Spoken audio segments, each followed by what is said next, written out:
أريا حادي تري ما بكون دورك النبوك حاد في رسالة ما بكون دورك سبيس daawadayaal kusoo dhawaada saxafi Philips oo alaabaad ka dhaaftaan barnaamijyada aynu kaga hadalno arrimaha Bollywoodka dalkaasi Hindiya. Barnaamijkan waxaynu kaga hadli doonaa Twinkle Khanna oo ah gabadha u dhacda oo uu qabo aktarka caanka ah Akshay Kumar. Twinkle Khanna waxay ka mid tahay producerada ama soo saarayaasha shirkadda filimada sameysay ee Bollywoodka, waxaana sidoo kale ay tahay gabar qoraa oo waxay qortaa buugaagta. Waxa ay dhawaan daabacday buuggeedii saddexaad.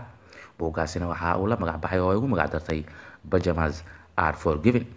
haddaba buuggaasi markii ay dhamaysay qoraalkiisa oo ay soo bandhigtay qaybta buugaagta ay kusoo bandhigto Twinkle Khanna ayaa waxaa su'aalo dhowr weydiiyey directorka caanka ah ee Karan Johar, waxaana uu weydiiyey maxay tahay sababta buuggan aad ugu soo qaadatay buu yidhi hooyooyinka oo adiga hooyada Dimple Kapoor ay ka mid tahay.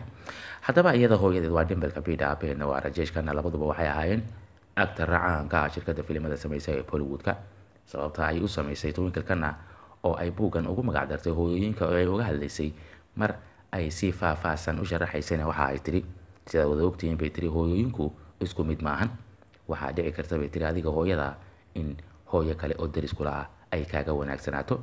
gabar ayaa dadaal samaynaysa, dadaalkaas ay samaysana hooyadeed waxa ay tiri uga mahadcelin mayso kuna ammaani mayso dadaalka iyo sumcadda iyo magaca ay gabadheedu keentay ee xaasidnimo heeray ka gaareen ayaa markasta waxa ay diyaar u tahay bay tiri hooyadaasi in dhaliilo aan jirin iyo qaladaadka kaa dhaca maadaama aad tahay bini aadan ayay markasta rabtaa in ay kugu celceliso, raallina kama aha wanaagga iyo magaca iyo sumcadda aad adiga samaysatay.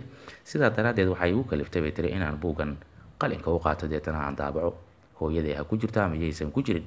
haddaba warkan ayaa waxa uu noqday war dad badani ay shoog ku noqotay maadaama aan Twinkle Khanna looga baranin inay arrimahaasi ka hadasho. ha yeeshee marka dhanka Dimple Kapoor la fiiriyo, guurka Twinkle Khanna iyo Akshay Kumar inaysan raalli ka ahayn waxay ahayd arrin aad iyo aad loo wada ogaa oo dad badani ay la yaabeen. Akshay Kumar maxaa ay ku nacday Dimple Kapoor ay ugu diidan tahay gabadheeda Twinkle Khanna inuu guursado?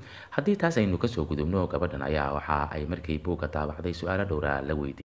ereyga hooyo dadka qaarkiis agtooda qiimo badan ayuu ka leeyahay bay tiri, balse aniga waxa uu ila mid yahay magac iska caadiya. taasina waxaan u leeyahay bay tiri haddiiba cidi aan leeyahay hooyo waxaan jeclaan lahaa bay tiri inay aniga hooyo ii noqoto.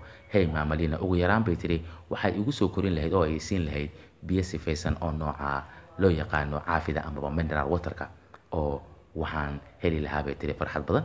hadalkaasi waxaa loo fasirtay oo ay dad badani u qaateen in ay hooyadeed markaasi si toos u aflagaadeynayso oo ay xumaan badani ka tirsanaysay Twinkle Khanna.